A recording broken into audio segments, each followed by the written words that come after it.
Peace. Can you build on your history with Firstborn Prince?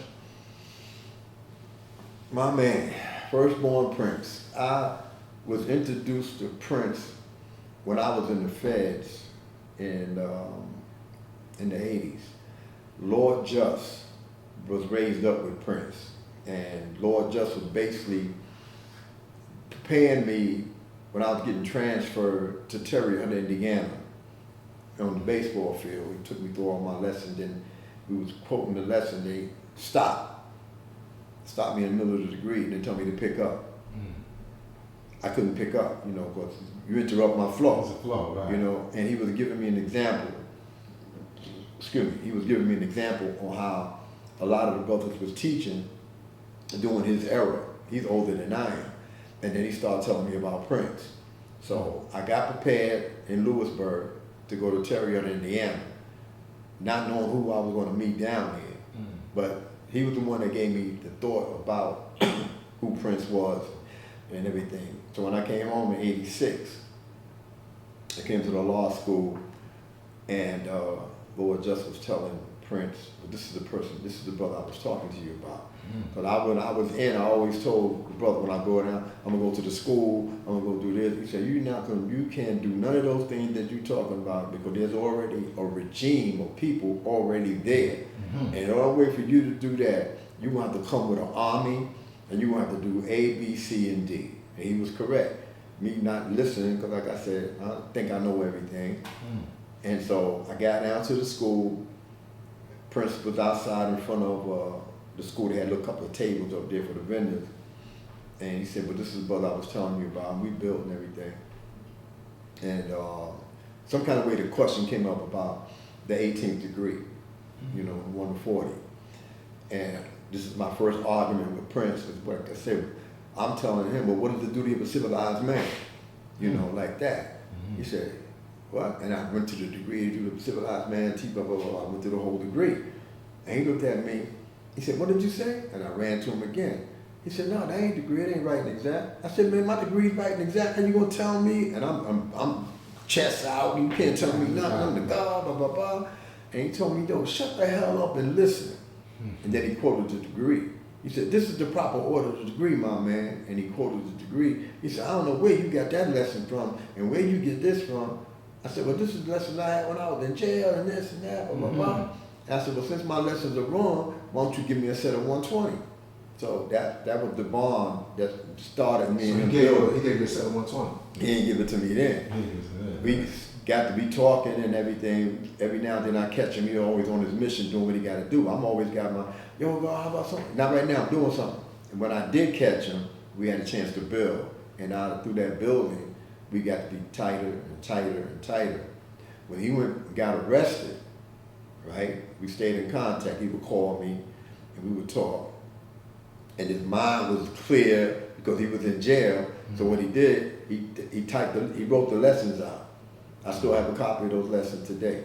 He wrote them out, and he sent me, I was reading the letters the other day about how he had to get copies made, and if the correction officers catch him, they'll make a case out of it and all that, because you just couldn't copy no lessons like that, So they were still considered STG at the time? Well, not that. They wouldn't even had a label on it like that. You just couldn't do it. When I was in jail with the 5%, we didn't have a problem like that, like they have with the gangs and all that. Our thing, they just gave us a section. We was in Oldville. We had a thing called a coffee house. Because the law came up there prior to me going to Oldville. The law came up there in '67. I didn't get to Oldville in '69, so he had already been up there and already talked to the Graziano brothers. Those were the ones that was administrative directors up there.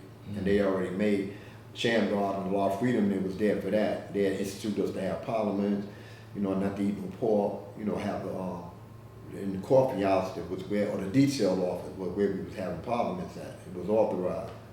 But when Prince got in, and he started writing the degrees over again, and he would mail them to me. But then I would send them back, because I had a brother that used to work for the Esquire magazine, I think it's Esquire, one of the magazines that used to always tell them crazy stories about UFOs and all that. Inquirer. Okay, yeah. It's National Enquirer. National Enquirer, and I think it's in Long Island City. That's where their but the brother and his earth used to work there. Tabloids. Yeah, the tabloid. So they used to work there. So once I got the whole set of 120, like I said, I still have them. I gave it to them. They retyped them, and then they made copies, and they put them in pamphlet form, and like a little booklet, and they stapled it.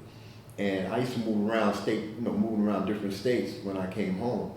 And Prince had told me, well, when you go to different states, make sure you get the best knowing, and once you find out who's who, and leave them with some, with some lessons. Because the further you go from the root of civilization, the more the lessons are mixed, diluted, and tampered with. And I used to do that. So most of my relationship with Prince was when he was incarcerated, but when he came out, we'd spend time together. I mean, I tried to help him get an apartment because he stayed in law school. That was his place of residence. He couldn't go no place else. And he had a bad leg when he was in shackles on Rikers Island. They put a cyst, cut his leg, and the bacteria, the wound came from above his ankle and started going to his calf. Yeah, right. It was this a terrible odor. It was just eating. I remember. It was eating up his leg. So I used to, change his bandages and, nurse him and take care of him. Do what I could. If he needed some money and I had it, I would give it to him. But every chance I had, I would ask him about history.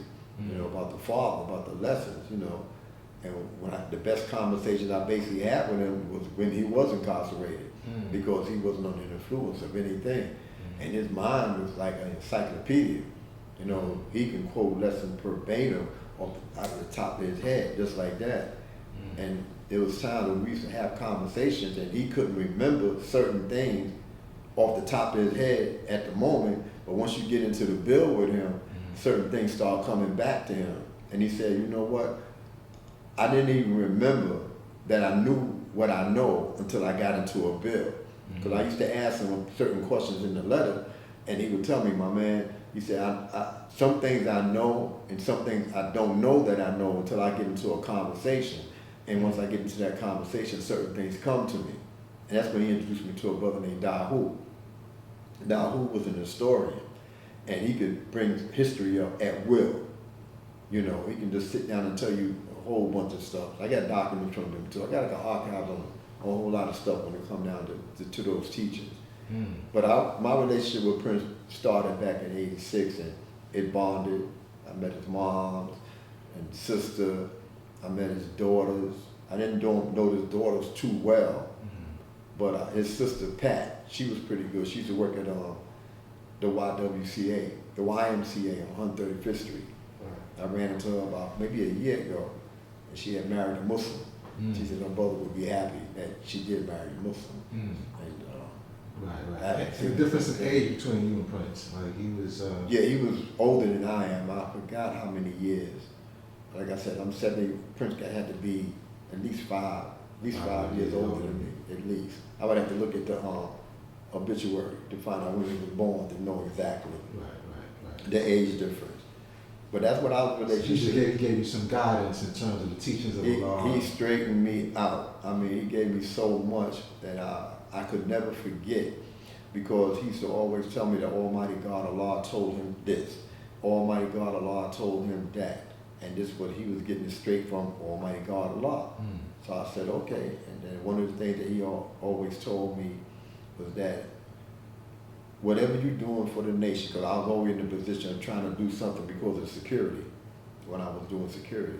And he always told me that you are in a unique position that you could do certain things in the name of security for the betterment of the nation.